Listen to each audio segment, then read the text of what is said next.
नमस्कार, मैं हूं धर्मेंद्र। आप देख रहे हैं ऑनलाइन न्यूज इंडिया। हमने प्रशांत किशोर की एक वीडियो दिखाई जिसमें प्रशांत किशोर ये दावा कर रहे थे कि अगर बीजेपी को 100 सीटें लेकर के आनी है तो उसके लिए कहीं ना कहीं पैरामिलिट्री फोर्स के ऊपर हमला होगा। ये प्रशांत किशोर दावा कर रहे थे और उनके इस दावे को अब नक्सली हमले के साथ में जोड़ करके देखा जा रहा है।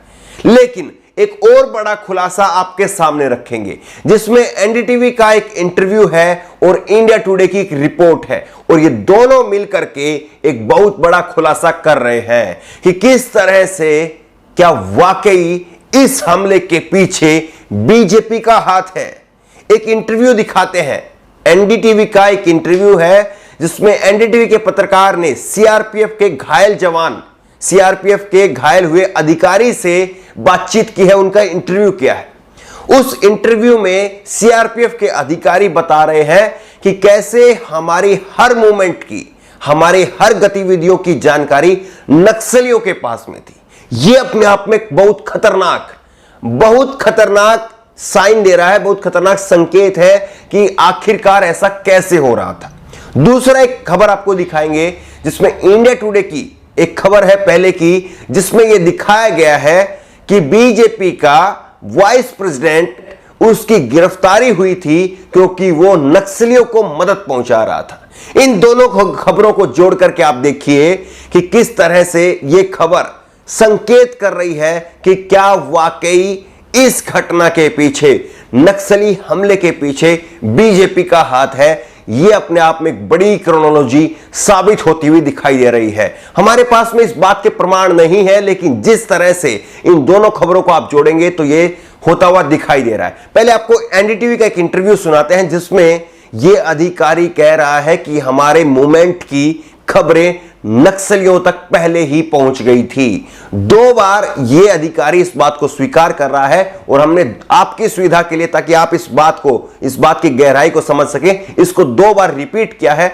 आप एपीएफ का यह अधिकारी इस बात को मान रहा है कि हमारे मूवमेंट की जानकारी नक्सलियों को थी। अब यह बड़ा सवाल है कि आखिरकार यह जानकारी कैसे नक्सलियों तक पहुंची। अब एक आप खबर देखिए इंडिया टुडे की। इंडिया टुडे की यह खबर है 14 जून 2020 की। 14 जून 2020 की खबर है और इसमें लिखा है कि लोकल बीजेपी लीडर छत्तीसगढ़ के दंतेवाड़ा के अंदर गिरफ्तार किया गया, सपोर्टिंग नक्सलियों को मदद पहुंचाने के लिए बीजेपी के लोकल लीडर की दंतेवाड़ा के अंदर गिरफ्तारी हुई है। और यह बीजेपी के जगत पुजारी, और इन्होंने खुद से स्वीकार किया था कि हां उन्होंने नक्सलियों को मटेरियल के अंदर बहुत सारी चीजें आती है। मटेरियल के अंदर खाने पीने की वस्तुएं, रहने की वस्तुएं, मटेरियल के अंदर हथियार भी आते हैं। मटेरियल सप्लाई किए थे, यह बात वो स्वीकार कर रहा है। और किसको भेजे थे? Senior most cadre in reason of past, ये स्वीकार कर रहा है। और साथ ही साथ देखिए, ये वाइस प्रेसिडेंट है बीजेपी दंतेवाड़ा डिस्ट्रिक्ट का। बीजेपी की दंतेवाड़ा डिस्ट्रिक्ट का ये वाइस प्रेसिडेंट है और इसकी गिरफ्तारी होती है आज से 10 महीने पहले।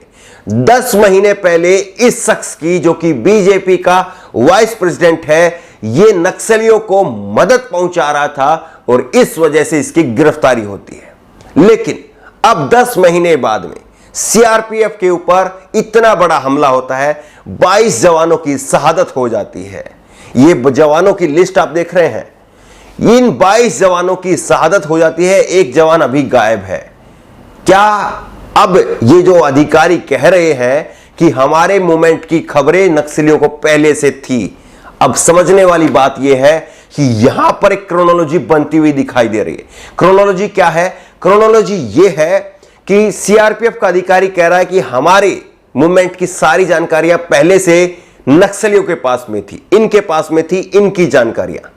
तो इनकी मूवमेंट की जानकारी वहां से कौन लेकर के यहां इनको पहुंचा रहा था, यह क्रोनोलॉजी है। और क्या फिर इसमें कोई बीजेपी का वाइस प्रेसिडेंट जैसा अधिकारी था जो वहां से ऊपर से टॉप मोस्ट से जानकारियां ले रहा था और नक्सलियों को पहुंचा रहा था? यह बड़ा सवाल है। मैं फिर से दोहराऊंगा, हमारे पास में कोई प्रमाण नहीं है इस खबर की अभी, लेकिन ये क्रोनोलॉजी बनती हुई दिखाई दे रही है और ये अपने आप में खतरनाक संकेत है। दोनों खबरें बिल्कुल सच हैं।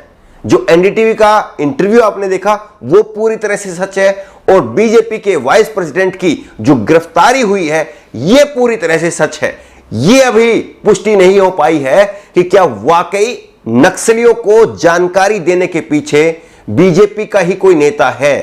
इस बात की अभी पुष्टि नहीं हो पाई है, लेकिन जिस तरह की क्रोनोलॉजी ये बनती हुई दिखाई दे रही है इसमें कहीं ना कहीं लग रहा है क्या वाकई बीजेपी का कोई नेता ही है। यह अपने आप में बड़ा सवाल बन करके खड़ा हो गया है।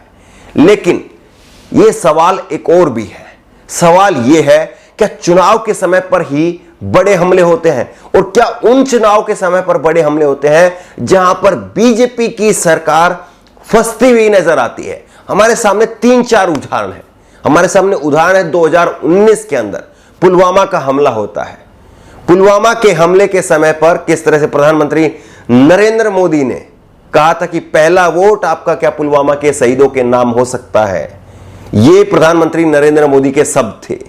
उसके बाद में बिहार का चुनाव आता है। बिहार के चुनाव में तेजस्वी यादव की जबरदस्त लहर थी, लेकिन उससे पहले 15-16 जून की रात को गलवान घाटी के अंदर झड़प होती है और उसके बाद में प्रधानमंत्री नरेंद्र मोदी एक कार्यक्रम के अंदर बिहार के लोगों को संबोधित करते हुए कहते हैं कि बिहार रेजिमेंट के जवान उसमें ज्यादा थे। शायद आपको यह बयान याद ना हो, यह प्रधानमंत्री जी का बयान आपको सुना देते हैं। यह बयान सुनिए आप। आज जब मैं बिहार के लोगों से बात कर रहा हूं तो मैं गौरव के साथ इस बात का जिक्र करना चाहूंगा कि ये पराक्रम बिहार रेजिमेंट का है। हर बिहारी को इसका गर्व होता है। बिहार के भी हमारे जो साथी जिन्होंने बलिदान दिया है उनके प्रति मैं अपने श्रद्धा सुमन अर्पित करता हूं और उनके परिवारजनों को भी आज जब बिहार से बात कर रहा हूं तो मैं विश्वास दिलाना चाहता हूं कि देश आपके साथ है, देश सेना के साथ है, देश उसके उज्जवल भविष्य के लिए कृत संकल्प है। प्रधानमंत्री जी ने यह बयान दिया गलवान घाटी में जो जवान शहीद हुए और बिहार विधानसभा चुनाव के बीच में यह बयान दिया गया। और अब बंगाल के अंदर जिस तरह से नाक की लड़ाई बनी हुई है, कांटे की टक्कर बंगाल के अंदर बीजेपी के लिए खड़ी हो गई है, तो क्या ऐसे में इस हमले को इस तरह की क्रोनोलॉजी के अंदर फिट किया जा सकता है? यह बड़ा सवाल है। लेकिन आप बताइए कि ऐसे क्रोनोलॉजी क्या होनी चाहिए? हम बिल्कुल नहीं मानते कि ऐसी क्रोनोलॉजी होनी चाहिए, लेकिन यह होता हुआ क्यों दिखाई दे रहा है? यह बड़ा सवाल है। लगातार बीजेपी के ऊपर यह आरोप लगते रहे कि वो राष्ट्रवाद की बात करते हैं, लेकिन किस तरह से उन्हीं के कार्यकाल के अंदर हमने आपको आंकड़े दिए हैं कि मनमोहन के सरकार से ज्यादा सैनिकों की शहादत ही हुई है। ये हमने आपको आंकड़े दिए हैं। और मत भूलिए कि 8 नवंबर 2016 को प्रधानमंत्री नरेंद्र मोदी ने जब नोटबंदी की घोषणा की थी तब कहा था नक्सलवाद आतंकवाद की कमर टूट जाएगी। लेकिन क्या ये इस तरह से कमर टूटती है जहां पर हमारे 22 जवानों की शहादत की खबर आ रही है? अगर प्रधानमंत्री नरेंद्र मोदी अब किसी भी 5 राज्यों में जहां पर चुनाव हो रहे हैं, किसी भी राज्य में अगर इन जवानों की शहादत का जिक्र करते हैं तो सवाल यह है क्या वहां की जनता एक बार फिर से नरेंद्र मोदी जी की बातों पर यकीन करके और जवानों की शहादतों के बदले एक पार्टी विशेष को वोट देगी? यह बड़ा सवाल है। लेकिन सवाल यह है कि कहीं ऐसा ना हो कि इस तरह से करते करते लोगों को भरोसा उठ जाए। इससे पहले जो इस तरह की जितनी भी क्रोनोलॉजी बन रही है उन सब की सच्चाई लोगों के सामने आनी चाहिए, ताकि लोगों के मन के अंदर कोई शंका ना हो और किसी तरह की अफवाह लोगों के बीच में ना फैले, किसी तरह की अफवाहों से लोग बच सके।